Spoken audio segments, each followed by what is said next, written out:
Good evening guys. Ito, naisipan ko na namang mag-video. Kasi, yung mga vlogger na yang magagaling mag-edit, kala nyo, hindi ko alam kung paano ko na kayo maiiwasan ngayon. Kala nyo, hindi ko alam kung anong fake o anong totoo. Yung original niyan, sinare ko na yan. Akong unang nag-share. Kaya alam kong fake yung ginagawa nyo. Tsaka, ano ba yung pinaglalaban nyo? Yung presidente nyong parang umuusok yung bunganga sa, umuusok sa nag-aapoy na mga salitang hindi maganda. Yun yung pinagpipilitan yung gustong maging presidente ng bansa ng Pilipinas. Yung kahit mga pari hindi marunong magrespeto, inaatake, wala namang kasalanan ng mga pari. Kahit santo na hindi marunong magsalita, inaatake. Yan yung gusto nyong maging presidente. Kung gusto nyo, hala, doon kayo. Pero no way, nasasama kami sa inyo. Hindi pa kami nasiraan ng ulo na hindi namin alam kung sino ang mabait o kung sino yung masama.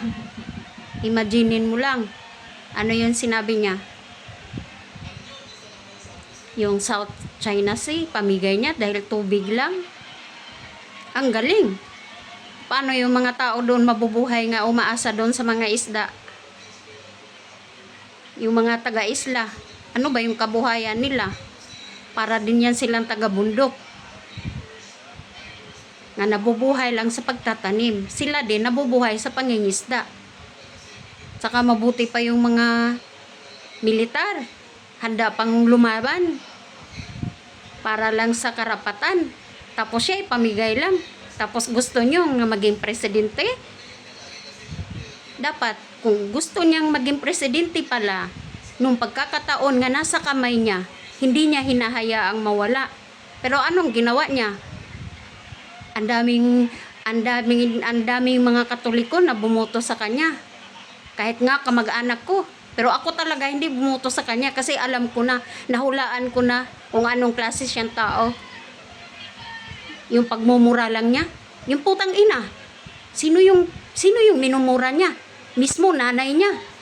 Saan ba siya galing? 'Di ba? Sa babae? Kung puta yung ina niya. Mga puta pala ang mga babae. Hindi magandang mura yan. Dapat presidente siya, hindi siya dapat magmumura ng ganyan. At saka hindi sila dapat magsasabi na patayin mo yan. Yan ba ang gusto niyo? Wow naman. Presidente ka ng bansa. Tapos ganyan ang bunganga. Tapos yung mga Katoliko na wala namang ginagawa sa kanya, binoto pa siya. Kadami-daming Katoliko. Kahit nga kamag-anak ko, bumoto sa kanya.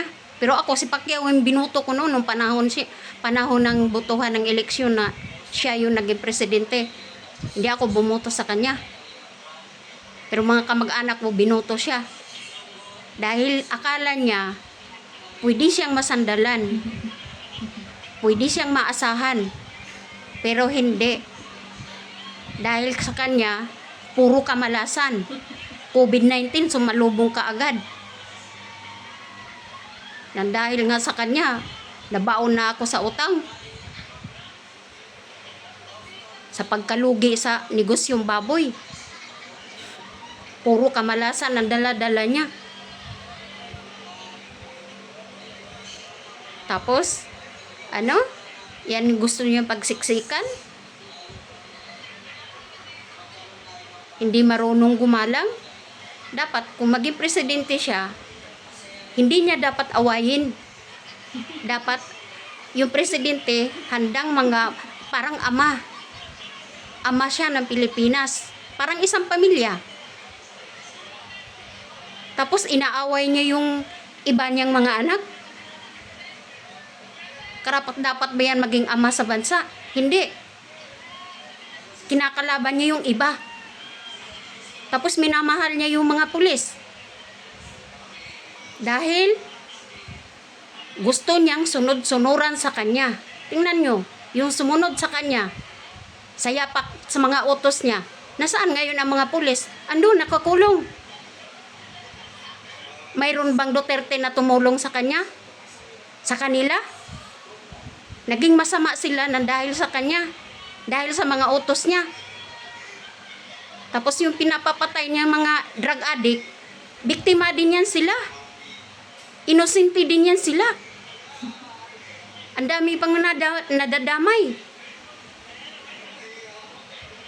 Diba? Dapat yung hinuhuli niya, yung punot dulo. Kung sino yung nagbibinta, yung pinakaugat, yung gumawa mismo, dapat yun ang hinahabol niya, hindi yung mga biktima. Tapos yan yung pinagmamalaki nyo. Tapos lahat ng, ewan ko lang, sa ibang mga Kristiyano kung napapanood niya, pero ako mismo, napapanood ko. Dahil lahat ng halos ng video, nakikita ko dito sa account ko. Kaya napapanood ko. Tapos ini-edit pa nyo. Pinapalitan nyo yung mga yung mga supporter na Duterte.